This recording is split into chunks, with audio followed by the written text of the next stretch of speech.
Magandang araw mga kaibigan. May natanggap akong message sa isa kong subscriber from Cotabato City. Sabi niya, General, saan naman kukuha ng budget sina PBBM at Secretary Jokno sa ibibigay nilang service recognition incentive 20,000 pesos per employee. All form of government agencies with GOCC plus job order makakatanggap. Wow! Trillions ang budget nito, sir. Yeah.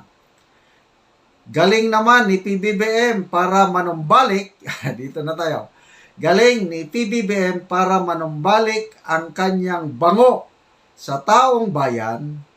Kaya mamimigay siya kasi ang daming galit sa kanya. Karon tuwa na pod sa Japan, laagang koting sir.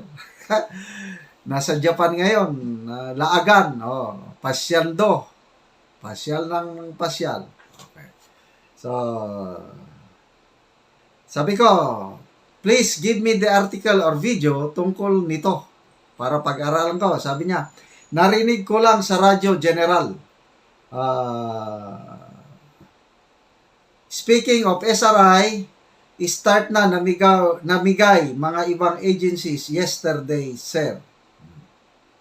So ito, tinignan ko, nag-research ako tungkol sa SRI. Meron nga, may press release ang PIA, Philippine Information Agency. Actually, maganda ito para sa mga government employees. Matutuwa ang mga government employees. Around I'm not sure how many government employees do we have? Around 1 million? I'm not sure. So, ang laking bagay niyan. So, maraming matutuwa government employees. How about yung non-government employees? Doon tayo mag-focus mamaya. Kawawa naman sila. So, lahat nga, Administrative Order number 12, pinirmahan ni Executive Secretary Lucas Bersamin noong December 7. So, ina-authorize na ang 20,000 SRI sa lahat ng empleyado sa executive branch, including nasa state, universities and colleges, at saka government-owned and controlled corporation, including na ang MUP, Military Uniform Personnel. Yan. Maliban sa 20,000 pesos per employee, meron pang 5,000 pesos gratuity fee. Gratuity. So, lahat yan makakatanggap. So, kahit mga contractual, mga job order, mabibigyan. So, 25,000 pesos per employee. Ang mga hindi lang makatanggap yan, yung mga may kaso siguro. So, ulitin ko, good news ito sa mga government employees. Ako, may kapatid akong teacher. Happy ang aking bunso. Mga pamangkin kong sundalo, mga dati kong tauhan na nasa active. Happy lahat. Kaya lang, dito tayo sa sinabi ng aking pabango ito, sir, dahil maraming galit na taong bayan. Agree ba kayo? Maraming galit na taong bayan kay PBBM ngayon. Ako, yun din ang pakiramdam ko. Sa mga MUP, mga men in women in uniform, galit sila kay Presidente. Hindi naman galit na, dismayado lang, nagtatampo. Itong mga policy niya na peace talks na naman, bigyan ng amnesty yung mga rebelde na may kaso, yung ginagawa ng Kongreso sa SMNI, kay Ka Eric and Doc Badoy. So, yun. may hinanakit ang mga men and women in uniform, active and retired.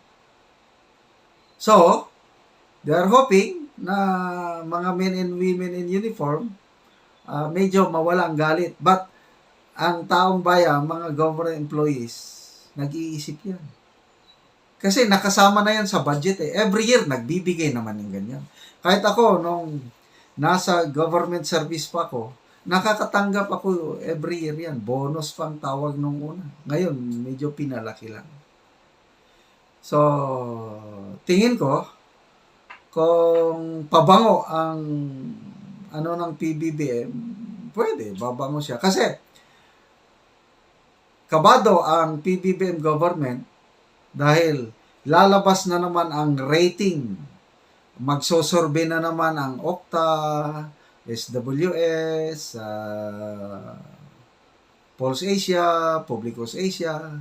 Lalabas na naman ngayong end of December o early January, may resulta na yan. Nako, baka sa itong nangyari yung Lindol, Marawi bombing, tapos ang presidente, walang ginawa, parang natulog lang siya. Nako, ng taong bayan. Plus, ito, dinagdagan pa sa Kongreso. Makaka-apekto lahat yan kay PBBM. Lalo na kay Tambaloslos. Nako, makipagpustahan ako. Ang rating ni Tambaloslos. Basta dito lang sa mga hindi nababayaran survey groups, bobolusok ang rating ni Tambaloslos, aapektuhan si PBBM. And then, dito sa ordinaryong taong bayan, yung mga walang sweldo, yan ang kawawa. May nabasa akong comment sa aking mga vlogs. Mabuti kayo, Sir General, may pension kayo. Correct. Hindi ako apektado sa pagtaas ng presyo. Paano kami na daily worker, ang araw ko 300 pesos per day? Paano ko may pagkasya? Dito ako naawa sa mga nasa laylayan. Happy ang mga government employees. Ilan lang yan? Pinakamarami na yan, 1 million employees. Ilang million Pilipinos? 117 million. Kaya, madami ang kawawa. Presyo ng bigas, may Christmas program ngayon sa Talaan, Digten City. Hindi lang ako nakasama dahil kailangan kong mag-vlog. Namili ako ng bigas, 20 sacks of rice, ibigay bawat pamilya. Ay, salamat pala si Ma'am Teresa Tanyag, nagbigay ng pondo pambili ng 20 sacks of rice. Ang nabili ko, 1,350 pesos per sack. Yung, yung 25 kilos per sack. So, yung 1,350, lumalabas, ang per kilo halos 50 pesos may higit. 25 times 50, 0, 5, 1,250. More than 50, mga 52 pesos per kilo na. Paano ngayon yung sinasabi ng Department of Agriculture, bababa ang presyo, babalik sa dati. Wala na. Yung 40 pesos per kilo na bigas na naabutan ni PBBM, sa tingin nyo, babalik pa ba doon?